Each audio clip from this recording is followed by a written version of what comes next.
Ladies and gentlemen, the President of the United States and the Prime Minister of the State of Israel.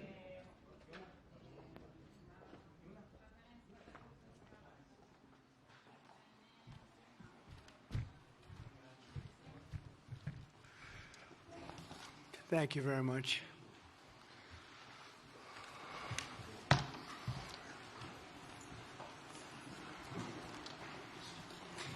That's a lot of press. Congratulations. You bring them out. You really bring them out. Today, I'm delighted to welcome Israeli Prime Minister Benjamin Netanyahu back to the White House. It's a wonderful feeling and a wonderful event. We had fantastic talks. And thank you very much with your staff. He's the first foreign head of state to visit during our administration, and Bibi, I want to say it's an honor to have you with us. Over the past 4 years, the U.S. and the Israeli alliance has been tested more than any time in history. But the bonds of friendship and affection between the American and Israeli people have endured for generations, and they are absolutely unbreakable. They are unbreakable. I'm confident that under our leadership, the cherished alliance between our two countries will soon be stronger than ever. We had a great relationship. We had great victories together 4 years ago. Not so many victories over the past 4 years, however. In my first term, Prime Minister and I forged a tremendously successful partnership that brought peace and stability to the Middle East like it hadn't seen in decades. Together, we defeated ISIS. We ended the disastrous Iran nuclear deal, one of the worst deals ever made, by the way, and imposed the toughest ever sanctions on the Iranian regime. We starved Hamas and Iran's other terrorist proxies, and we starved them like they had never seen before. Resources and support disappeared for them. I recognized Israel's capital, opened the American embassy in Jerusalem, and got it built, by the way. Built it too, just not only designated it, but got it built at a price that nobody's seen for 40 years. We got it built. It's beautiful, all Jerusalem stone, right from nearby, and it's something that's very special.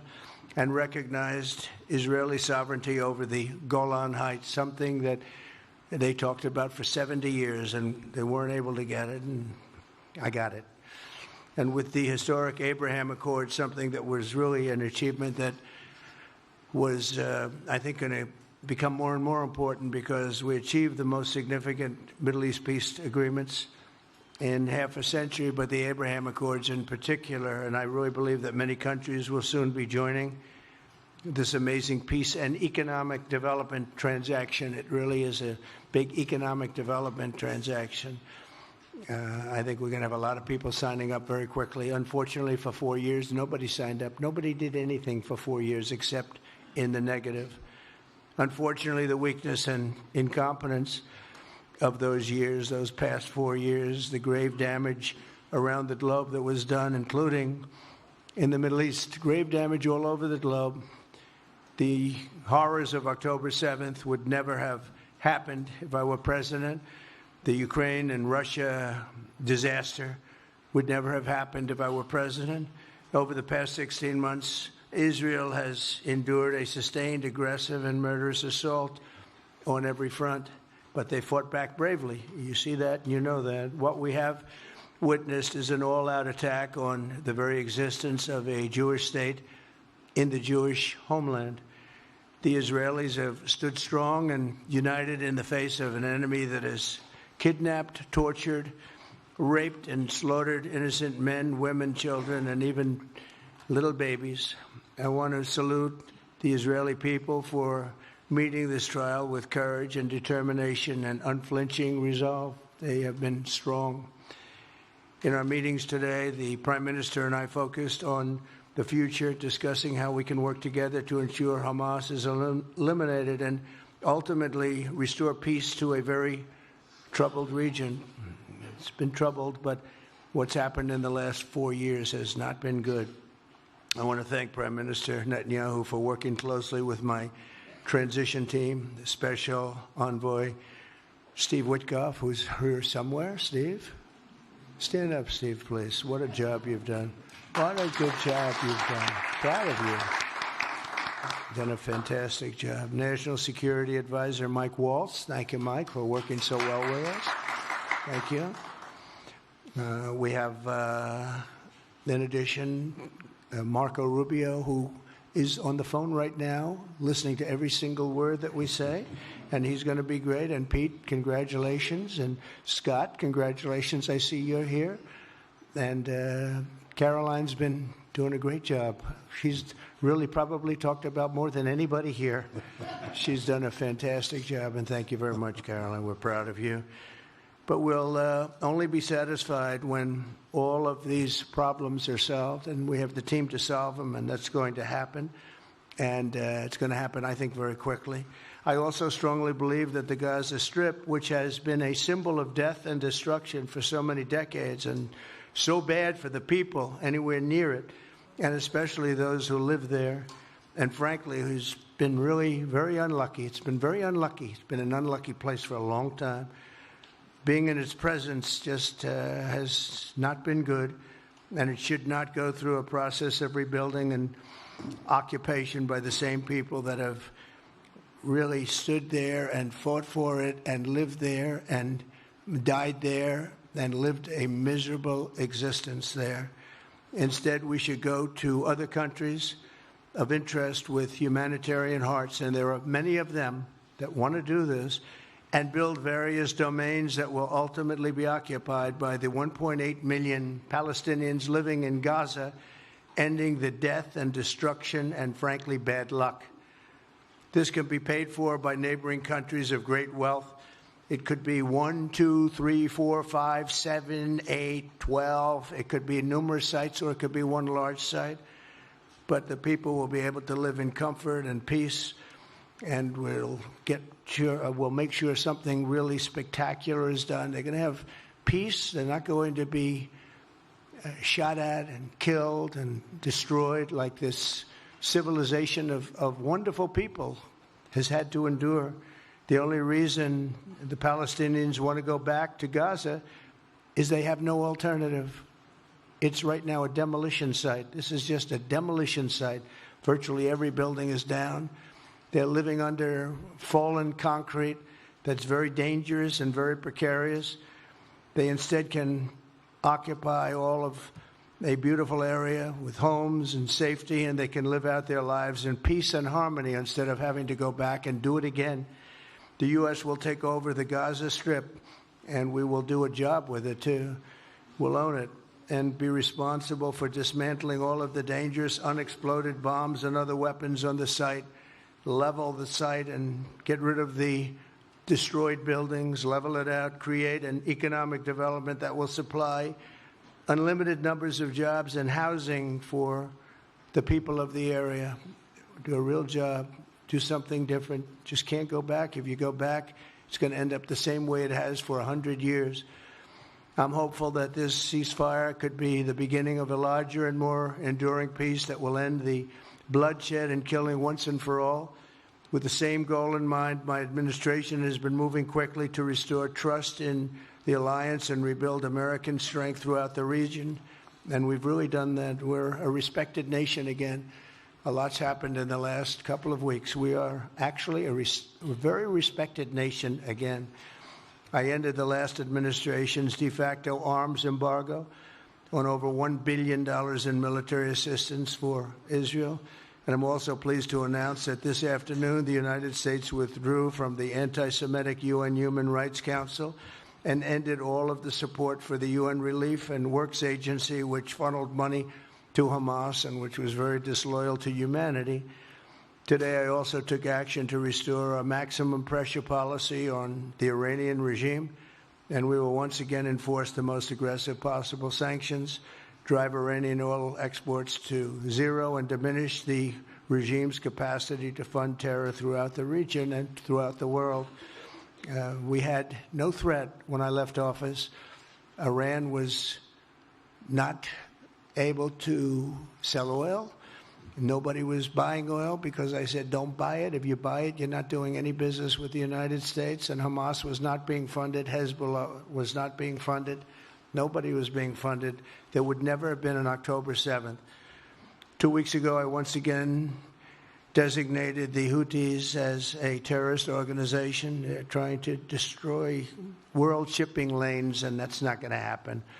And over the weekend, I ordered airstrikes against senior ISIS leaders hiding in the caves of Somalia and took them out. Here in America, we've begun the process of deporting foreign terrorists, jihadists, and Hamas sympathizers from our soil, just as we have people that are extremely evil, and we're sending them out of our country. They came from jails. They came from mental institutions and insane asylums, and they were dumped into our country. They're gang members. We're getting them out at numbers that nobody can actually believe. And every single country is taking those people back. They said they would never take them back, and they're all taking them back, and they're taking them back very gladly. And I recently signed an executive order combating the vile wave of anti-Semitism that we've seen in the aftermath of the October 7th attacks. Together, America and Israel will renew the optimism that shined so brightly just 4 years ago. It was really a bright, beautiful light. We will restore calm and stability to the region and expand prosperity, opportunity, and hope to our nations and for all people of the Middle East, including the Arab and Muslim nations. Very important. We want the Arab and Muslim nations to have peace and have tranquility and have great lives. I'd like to now invite Prime Minister Netanyahu to say a few words, and we'll take some questions afterwards. Thank you very much. Thank you, Mr. President. I'm honored that you invited me to be the first foreign leader to visit the White House in your second term. This is a testament to your friendship and support for the Jewish state and the Jewish people. I've said this before. I'll say it again.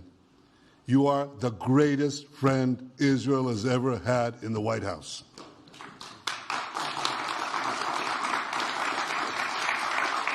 And that's why the people of Israel have such enormous respect for you.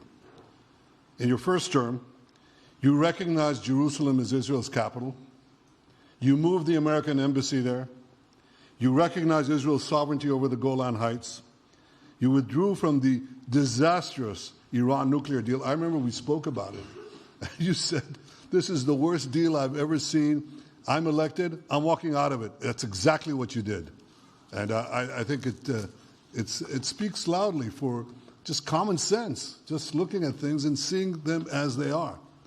And, of course, you also brokered the groundbreaking Abraham Accords in which Israel made peace with 4 Arab states. We did this in 4 months. Nothing happened for a quarter of a century, but in 4 months, we were able, working together under your leadership, to have 4 historic peace accords. And now in the first days of your second term, you picked up right where you left off. Your leadership helped bring our hostages home, among them American citizens. You freed up munitions that have been withheld from Israel. They had been withheld from Israel in the midst of a 7-front war for our existence. And you just freed it. You ended unjust sanctions against law-abiding Israeli citizens. You boldly confronted the scourge of anti-Semitism. You stopped funding, as you just said, international organizations like UNRWA that support and fund terrorists. And today, you renewed the maximum pressure campaign against Iran. Ladies and gentlemen, all this in just 2 weeks. Can we imagine where we'll be in 4 years? I can. I know you can, Mr. President. For our part, we in Israel have been pretty busy too. Since the horrendous October 7th attack, we've been fighting our common enemies and changing the face of the Middle East. On that infamous day, Hamas monsters savagely murdered 1,200 innocent people, including more than 40 Americans. They beheaded men, they raped women, they burnt babies alive, and they took 251 people hostage to the dungeons of Gaza. And after this worst attack on Jews since the Holocaust, Iran and its henchmen in the Middle East were absolutely ecstatic. Haniya praised the massacre. Sinwar said that Israel was finished. Nasrallah boasted that Israel was, here's what he said, as feeble as a spider's web. Well, Mr. President, Haniya is gone. Sinwar is gone. Nasrallah is gone. We've devastated Hamas. We decimated Hezbollah. We destroyed Assad's remaining armaments. And we crippled Iran's air defenses. And in doing this, we've defeated some of America's worst enemies.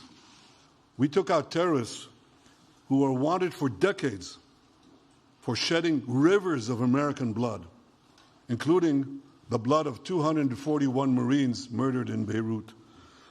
We accomplished all this with the indomitable spirit of our people and the boundless courage of our soldiers.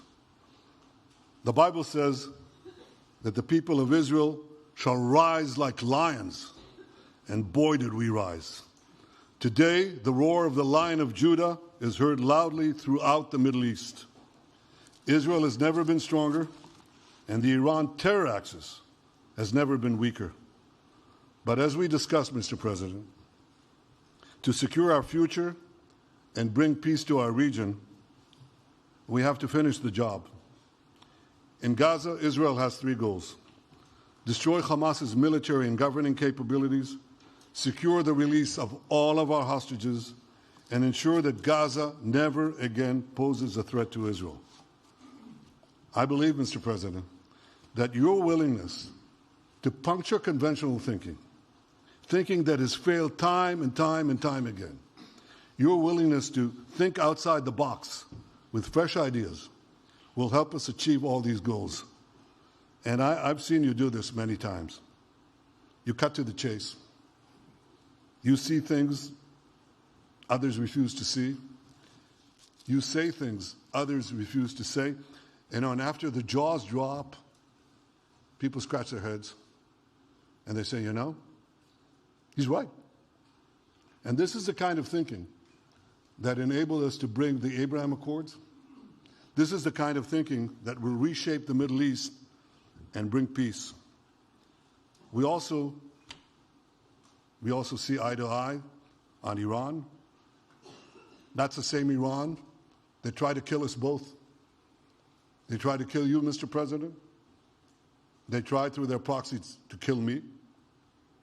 We're both committed to rolling back Iran's aggression in the region and ensuring that Iran never develops a nuclear weapon. Mr. President, ladies and gentlemen, Israel will end the war by winning the war. Israel's victory will be America's victory. We will not only win the war, working together, we will win the peace. With your leadership, Mr. President, and our partnership, I believe that we will forge a brilliant future for our region and bring our great alliance to even greater heights. Thank you. Thank you very much, baby. Very nice. Thank you. And J.D. Vance, everybody. J.D., please, Vice President, stand up. He's been doing a good job. He's been working very hard on all things, but this in particular. We'll take some questions, please. Yes, ma'am. Go ahead, please. Go ahead. Yeah, go ahead. Mr.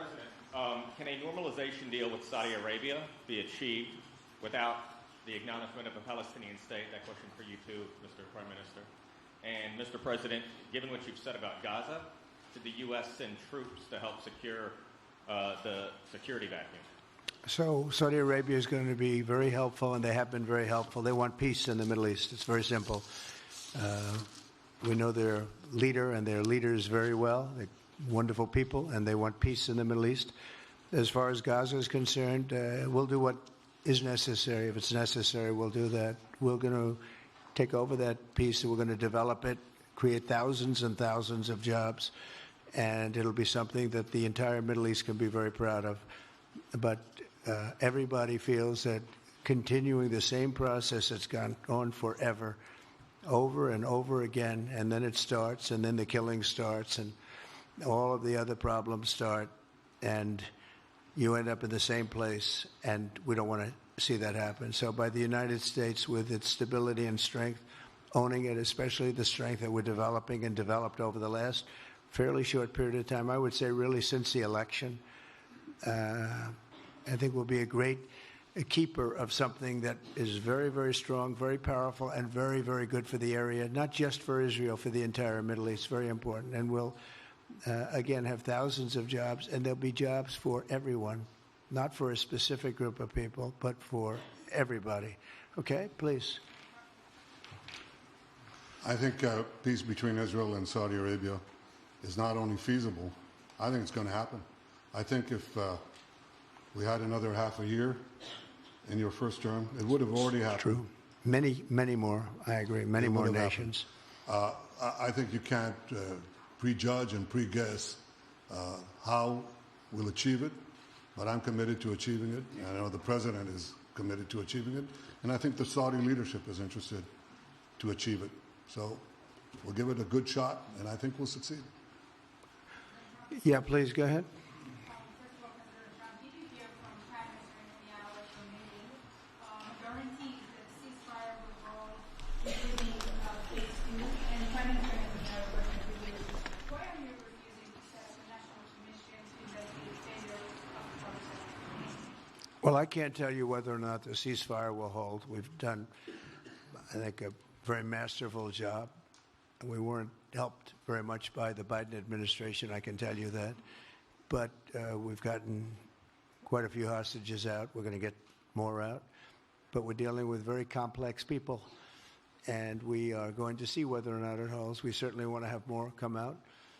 They've come out damaged in many ways, very damaged people. But they're going to get better, and they're going to be strong, and they're going to have a good life.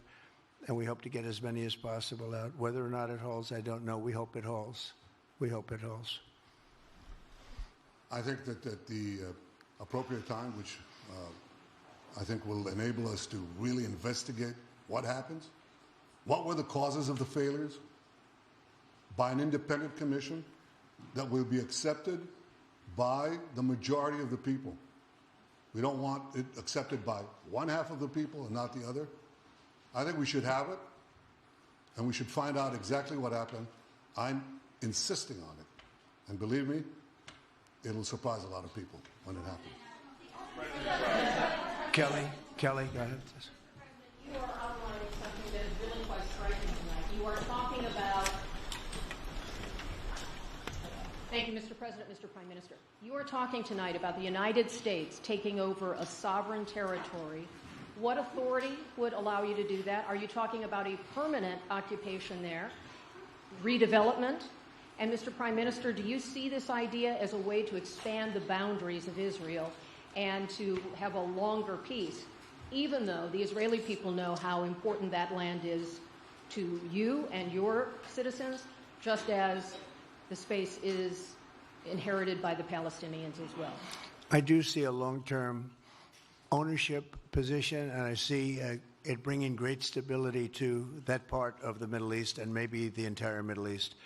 And everybody I've spoken to, this was not a decision made lightly. Everybody I've spoken to loves the idea of the United States owning that piece of land, developing and creating thousands of jobs with something that will be magnificent in a really magnificent area that nobody would know. Nobody can look because all they see is death and destruction and rubble and demolished buildings falling all over. It's just a terrible sight. I've studied it. I've studied this very closely over a lot of months, and I've seen it from every different angle.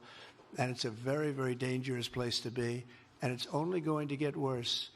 And I think this is an idea that's gotten tremendous, and I'm talking about from the highest level of leadership, gotten tremendous praise. And if the United States can help to bring stability and peace in the Middle East, we'll do that. Bibi? I mentioned again tonight our three goals. And the third goal is to make sure that Gaza never poses a threat to Israel again. President Trump is taking it to a much higher level. He sees a different future for that piece of land that has been the focus of so much terrorism, so many attacks against us, so many trials and so many tribulations. He has a different idea. And I think it's worth paying attention to this. We're talking about it. He's exploring it with his people, with his staff. I think it's something that could change history. And it's worthwhile really pursuing this avenue. Yeah, please, go ahead. Go ahead. Right. Can you hear me? Yeah. So before rebuilding Gaza again, obviously it'll take out all the hostages, and one of them is John Alexander, an American soldier who is alive. How will you be assured that you will take out all the hostages and then rebuild? We're working very hard to get all the hostages. The word is all, and we're working very hard. So far, it's been moving along fairly rapidly, pretty much on schedule. I'd love to have them all out at one time, but we're taking them out, and tomorrow more are being released, and over the days more, and then we'll go into a phase 2. But we'd like to get all of the hostages, and if we don't, it will just make us somewhat more violent. I will tell you that, because they would have broken their word. Mr. Witkoff and his entire group have been working 24 hours around the clock, and they want them out, and promises have been made to them, and we'll see whether or not those promises will be kept. But we want all the hostages, that's right. How much time do you think it will take? Do you support, Mr. President, do you support Israeli sovereignty in Judea and Samaria, areas which many believe is the biblical homeland of the Jewish people? Well, we're discussing that with many of your representatives. You're represented very well, and people do like the idea, but we haven't taken a position on it yet. But we will be we'll be making an announcement probably on that very specific topic over the next 4 weeks. Go ahead, please. Please. Thank you so much, Mr. President. You just said that you think all the Palestinians should be relocated to other countries. Does that mean that you do not support a two-state solution? It doesn't mean anything about a two-state or one state or any other state. It means that we want to have, we want to give people a chance at life. They have never had a chance at life because the Gaza Strip has been a hellhole for people living there. It's been horrible. Hamas has made it so bad, so dangerous, so unfair to people. And by doing what I'm recommending that we do, it's a very strong recommendation, but it is a strong recommendation. By doing that, we think we're going to bring perhaps great peace to long beyond this area. And I have to stress, this is not for Israel. This is for everybody in the Middle East, Arabs, Muslims. This is for everybody. This would be where they can partake in terms of jobs and living and all of the other benefits. And I think it's very important. It just doesn't work the other way. You know, you can't keep trying. They just has been going along for so many decades, you can't even count. You just can't keep doing. You have to learn from history. You can't keep doing the same mistake over and over again. Gaza is a hellhole right now. It was before the bombing started, frankly. And we're going to give people a chance to live in a beautiful community that's safe and secure. And I think you're going to see a tremendous outflowing of support. I can tell you, I spoke to other leaders of countries in the Middle East, and they love the idea. They say it would really bring stability, and what we need is stability. Yes, sir, please. Go ahead. Thank you. Are you still committed to imposing sanctions on the ICC, despite the move being stalled in the Senate? And please, a question for the Prime Minister as well. The President has been very clear about his desire to achieve a deal with Saudi Arabia. How do you settle this if Israel is required to renew the war against Hamas in the future? Go ahead, Bibi. I think everybody understands that just as the President fought and defeated Al-Qaeda and ISIS, that we can't leave Hamas there because Hamas will continue the battle to destroy Israel. They'll do, you know, when in this temporary ceasefire, one of their leaders comes out, you know what he says? We're going to do October 7th again, except we'll do it bigger.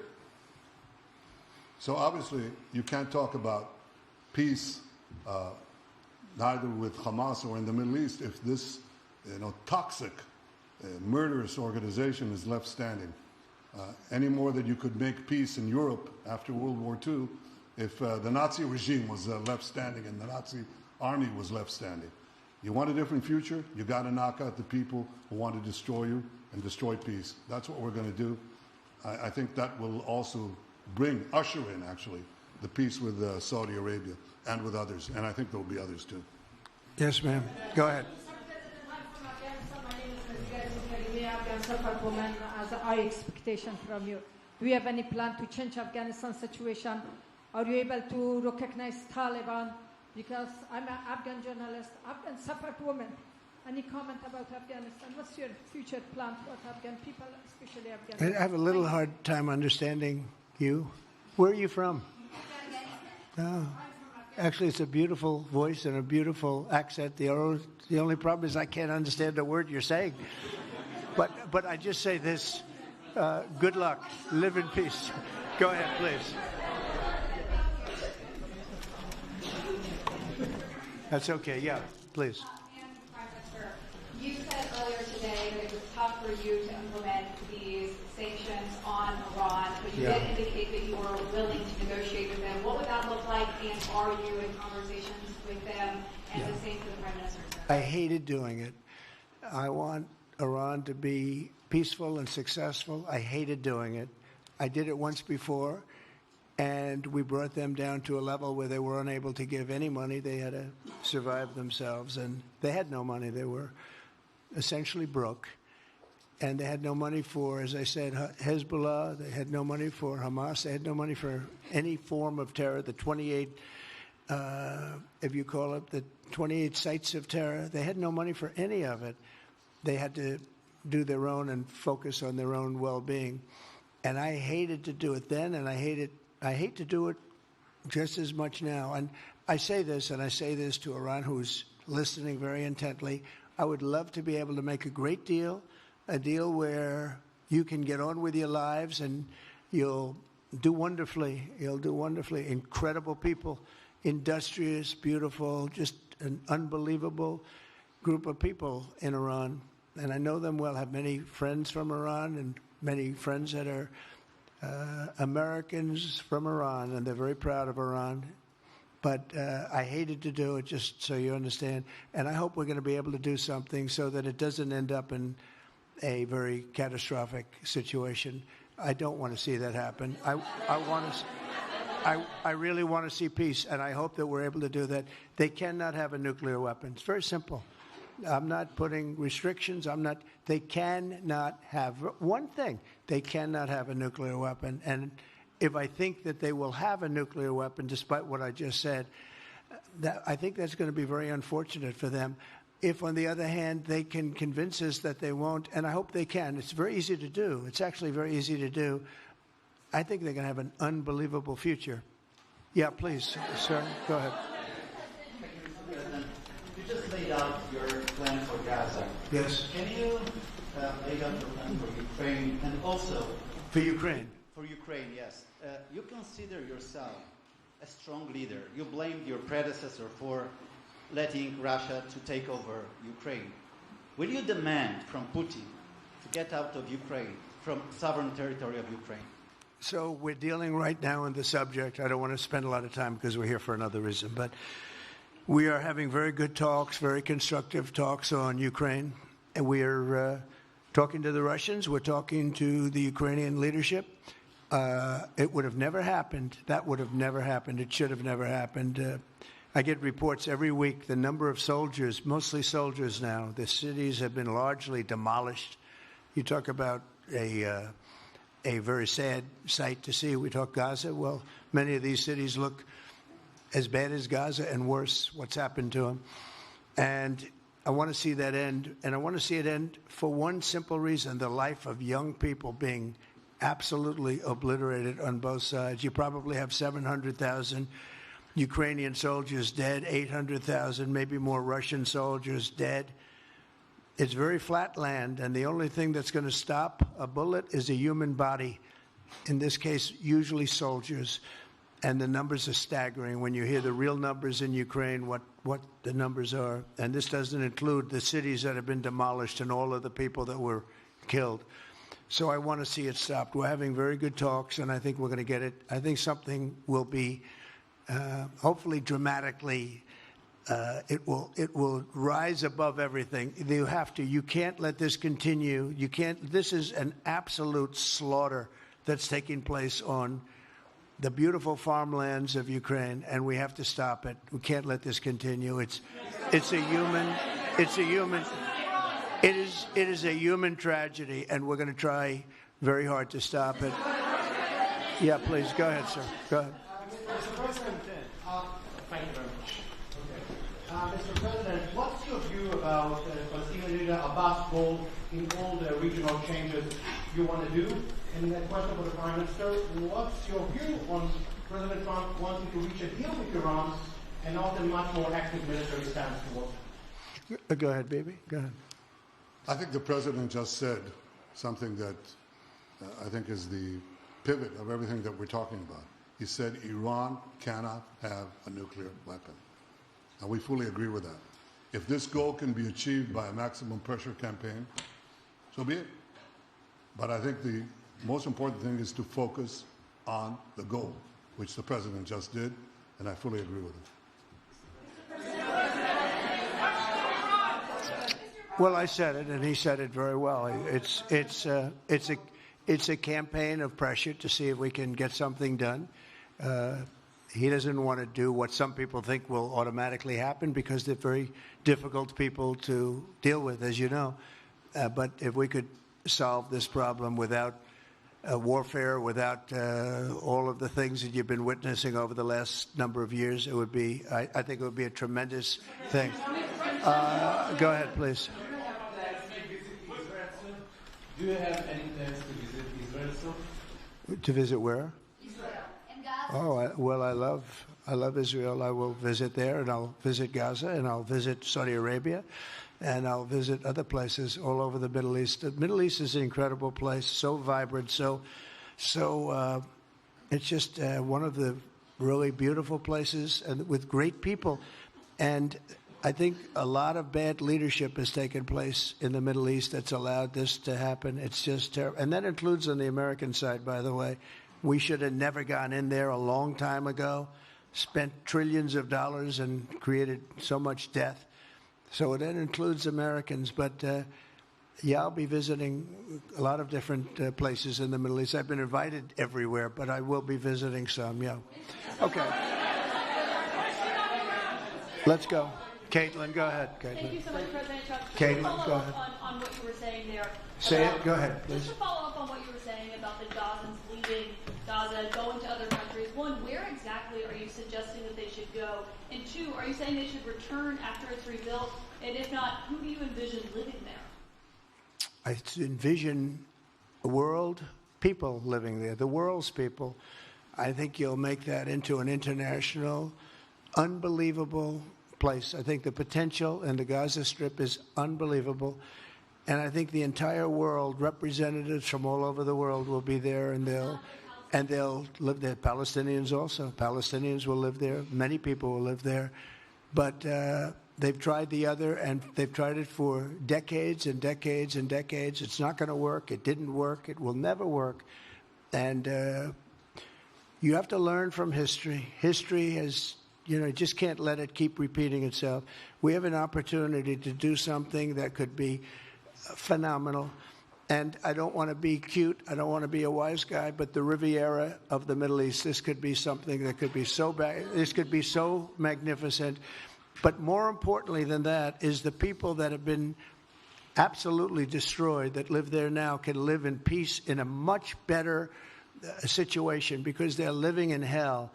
And those people will now be able to live in peace. We'll make sure that it's done world class. It'll be wonderful for the people. Palestinians mostly we're talking about. And I have a feeling that despite them saying no, I have a feeling that the king in Jordan and that the general president, but that the general in Egypt will open their hearts and will give us the kind of land that we need to get this done, and people can live in harmony and in peace. Thank you all very much. Thank you. Thank you very much. Thank you.